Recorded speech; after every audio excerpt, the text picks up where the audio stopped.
Chers amis, bonjour, dans cette vidéo on va parler de Alibaba. Est-ce que Alibaba est un site fiable? Alors, vous devez connaître un petit peu pour certains la réponse, mais pour d'autres qui débutent sur les achats en ligne depuis la Chine, c'est peut-être un petit peu plus complexe et on se pose des questions. Donc pour ceux qui me connaissent, ça fait déjà 10 ans que j'achète sur Alibaba, donc forcément c'est qu'il y a des bons côtés. Mais pour les autres, voilà, on va retravailler un petit peu tout en détail, on me pose souvent des questions sur Alibaba. Je vais toutes les traiter aujourd'hui dans cette vidéo, qu'on en finisse une bonne fois pour toutes. Alors, première chose déjà, qui est-ce qui a créé Alibaba? Ça c'est intéressant de se poser la question parce que voilà, si par exemple moi je crée quelque chose, forcément les gens ils vont avoir plus confiance que si c'est un total inconnu qui n'a pas voilà déjà des dizaines de milliers de personnes sur ses newsletters, des abonnés sur ses trucs Facebook, sur YouTube aussi, abonnez-vous.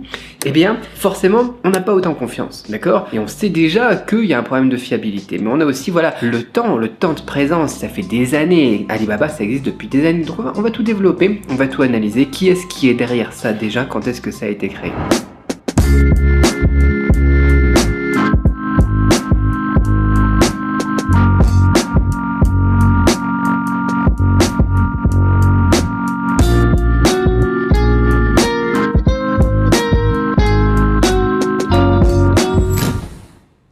Alors qu'est-ce qui est derrière Alibaba? C'est Jack Ma.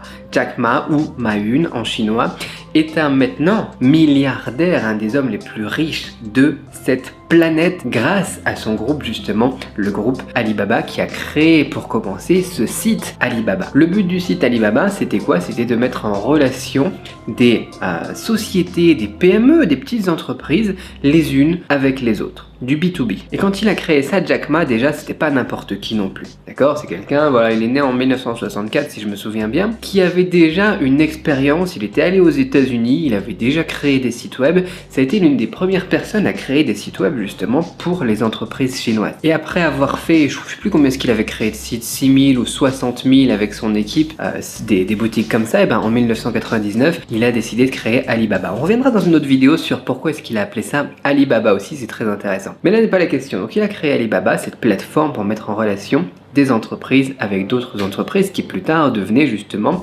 une plateforme, une place de marché pour mettre en relation des entreprises chinoises et des entreprises exportatrices du monde entier avec des entreprises occidentales ou importatrices du monde entier. C'est-à-dire qu'on va pas trouver que des fournisseurs chinois sur Alibaba, on peut très bien trouver des fournisseurs français, des fournisseurs vietnamiens, du Bangladesh, de l'Inde, etc. Ça dépend des produits que vous cherchez aussi. On va souvent trouver des fournisseurs chinois parce que voilà, la Chine c'est un peu l'usine du monde quoi. Mais au final maintenant ce n'est pas que pour les usines chinoises et les usines occidentales, c'est pour les usines, les acheteurs, les importateurs et les vendeurs du monde entier. Et maintenant il n'y a pas que lui aussi derrière ça. Derrière Alibaba, il n'y a plus que lui. Avant, d'accord, c'était un homme, on pouvait aussi avoir un petit peu peur aussi parce que voilà, c'est un chinois, on connaît pas bien la Chine, on a un petit peu peur comment ça marche, comment ça se passe. En 2014, si ma mémoire est bonne, il y a eu une levée de fonds de 25 milliards de dollars lorsque Alibaba est entré en bourse. C'est-à-dire que maintenant on a des centaines et des milliers d'investisseurs, gros et petits, beaucoup de gros d'ailleurs, qui sont derrière aussi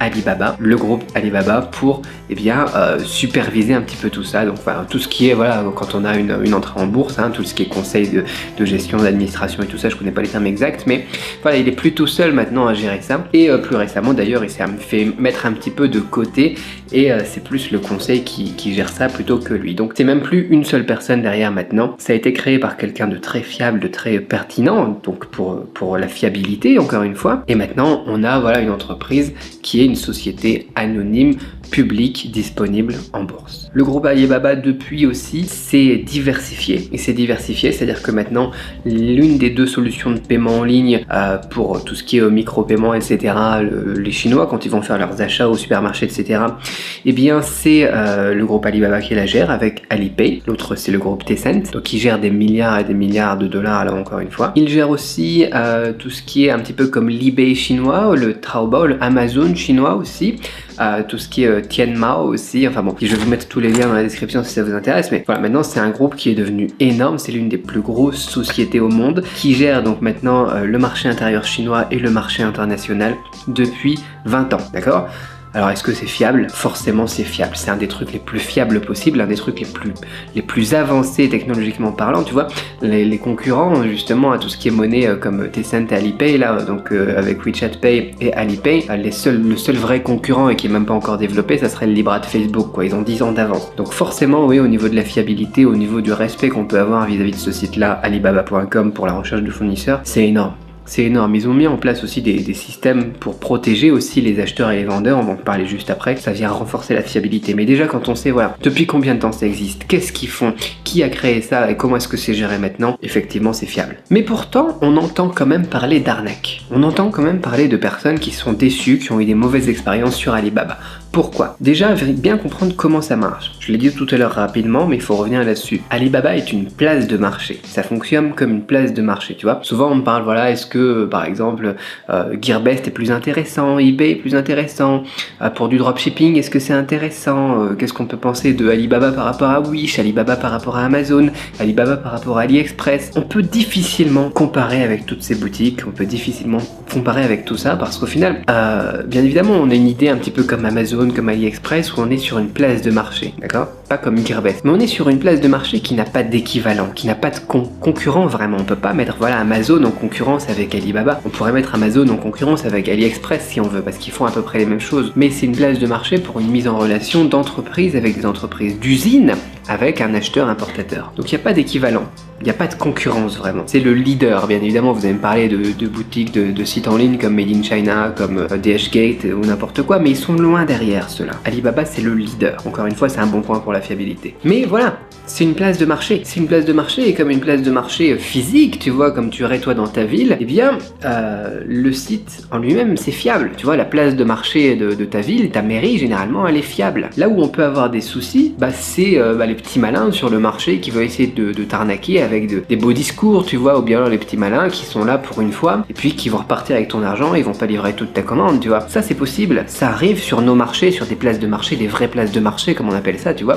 Je sais pas, moi, le dimanche, sur la place de l'église, dans ton village, quoi. C'est tout à fait possible de voir ça. Ça n'en remet pas pour autant en cause la mairie. Ça n'en remet pas en cause la place en elle-même, tu vois. Le site, il est fiable, le concept, ça va. Maintenant, c'est à toi de voir chez qui tu vas aller acheter, d'accord? Parce que le site, lui, ce qu'il fait, c'est qu'il met, tout simplement, il permet aux personnes de s'inscrire et d'être visibles. Mais toi, en tant qu'acheteur sur Alibaba, il faut que tu ailles regarder un petit peu, comme tu ferais pour aller au marché, voir si la personne en face, elle t'inspire confiance, si ses produits, ils ont l'air qualitatifs ou pas, si derrière, voilà, tu fais un petit check, est-ce qu'il est là depuis longtemps, est-ce qu'il est pas là depuis longtemps, voilà, c'est comme ça que tu vas voir, bien évidemment, le gars qui vend ses fruits et légumes bio, qui est là depuis 3 générations sur la place du village devant l'église, bah oui, c'est très fiable, comme pas mal de fournisseurs sur Alibaba. Mais à côté de ça, effectivement, les petits nouveaux qui arrivent pour essayer d'arnaquer un petit peu vite fait et qui ensuite vont aller ailleurs, ou bien alors vont aller sur une autre place de marché, tu vois, bah oui, ça existe aussi. Mais ça ne remet pas en cause le site en lui-même. Et le site en lui-même, d'ailleurs, il met en place des choses pour protéger et pour réduire ça. Un peu comme la mairie, justement, elle veut aller checker quand même sur les marchés.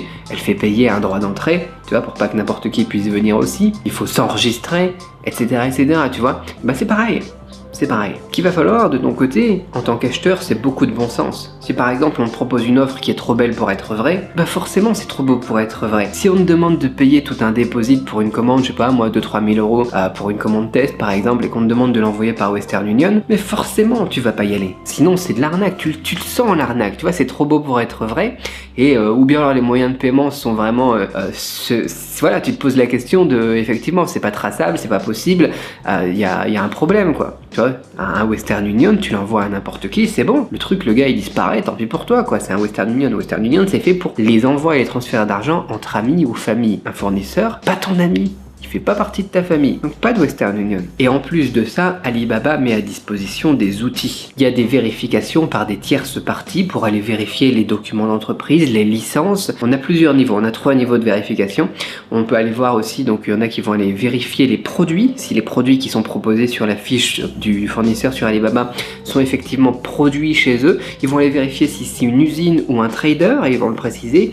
Ils vont aller vérifier, enfin, il y a pas mal de choses, tu vois, et ça c'est beaucoup plus important d'ailleurs aussi que le statut Gold Supplier.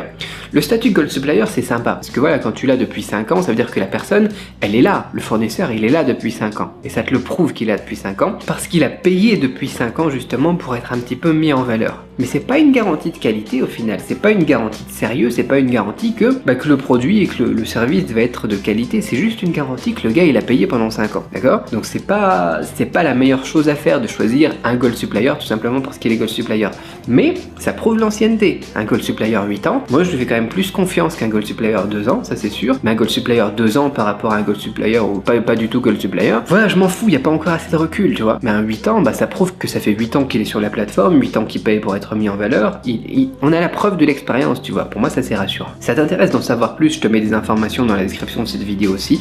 Tu auras un petit lien pour télécharger et voir d'autres choses en rapport avec ça aussi. Il y a aussi, Alibaba, ils ont aussi mis en place le système de paiement escrow. Alors maintenant, ça s'appelle plus escrow, E-S-C-R-O-W, ça s'appelle Alibaba Secure Payments, ou Alibaba reçoit l'argent et il le bloque tant que la commande n'est pas passée, n'est pas terminée du côté du fournisseur, un peu comme une lettre de crédit si tu connais quoi. Donc il y a des moyens de sécuriser tes paiements aussi, il faut les utiliser ces moyens, surtout si tu débutes, si tu connais pas justement comment trouver un fournisseur fiable. Le site en lui-même il est fiable et ça nous le prouve encore, mais les fournisseurs, c'est là où toi tu dois faire ton travail. Tu peux aussi t'abonner à ma chaîne pour avoir plein d'astuces comme ça, pour être justement au courant des dernières choses par rapport à Alibaba, AliExpress et en savoir plus parce que voilà, c'est ça qui va faire que ça va être fiable ou pas ton fournisseur, c'est toi, ta formation, que tu connais et ce à quoi tu fais attention. Ça c'est un gros souci qu'on a parce que tout le monde peut faire de l'import-export depuis sa cuisine avec internet, tu vois. Moi quand j'ai commencé en 2009, voilà, c'était un peu plus complexe, les gens ils connaissaient pas, tu vois, Alibaba, AliExpress, etc.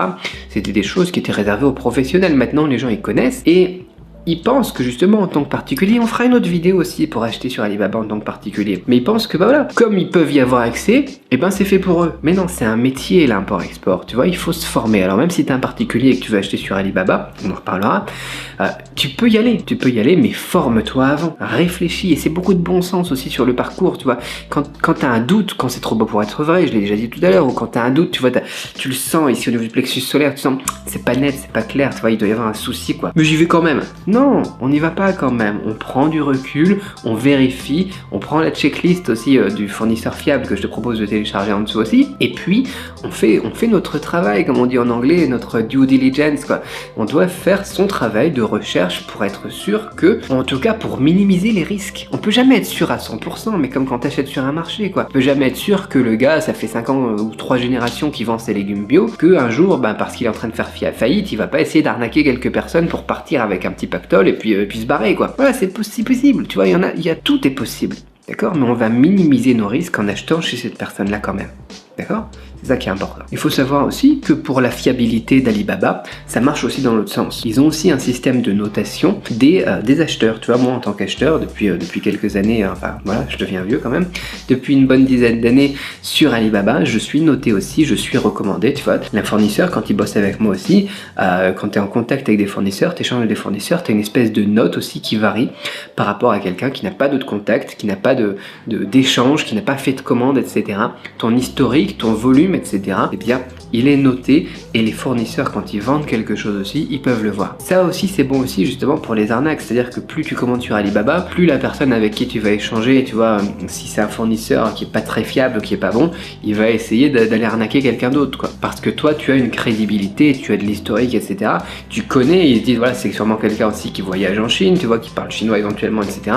Ça va me poser des problèmes si je l'arnaque. Tandis que s'il voit que c'est une personne nouvelle qui ne comprend rien et qui pose des questions pour des trucs très basiques qu'il aurait pu trouver sur une vidéo YouTube par exemple, abonne-toi à ma chaîne, j'ai dit ça non? Eh bien voilà, tu vois, c'est des gens qui vont se faire avoir facilement. Et Alibaba aussi, pour la protection des fournisseurs aussi, ils ont réduit maintenant la possibilité de faire des appels d'offres aussi. Avant, en tant qu'importateur professionnel, moi je faisais beaucoup d'appels d'offres quand j'avais une commande, pour découvrir de nouveaux fournisseurs, pour mettre en compétition mes fournisseurs actuels et des choses comme ça. Et malheureusement, il y a pas mal de gens qui font de l'import depuis leur cuisine ou qui veulent tester un petit peu, comme tu vois, je sais pas si tu fais de l'immobilier, mais dans l'immobilier c'est ce qu'on fait pour tester avant d'acheter un bien immobilier dans une région? On met une annonce sur Le Bon Coin, d'accord? Ça nous donne une idée du nombre de personnes qui vont nous contacter, du potentiel du marché tout simplement. Et on a beaucoup de particuliers qui sont allés sur Alibaba et puis qui ont commencé à faire des buying requests, des appels d'offres comme ça, à tout bout de champ pour voir le prix de la marchandise, pour voir si éventuellement leur projet était possible, etc. Et depuis maintenant, Alibaba, ils ont limité à 3 buying requests par jour, je pense, possible. Mais on a des limitations de plus en plus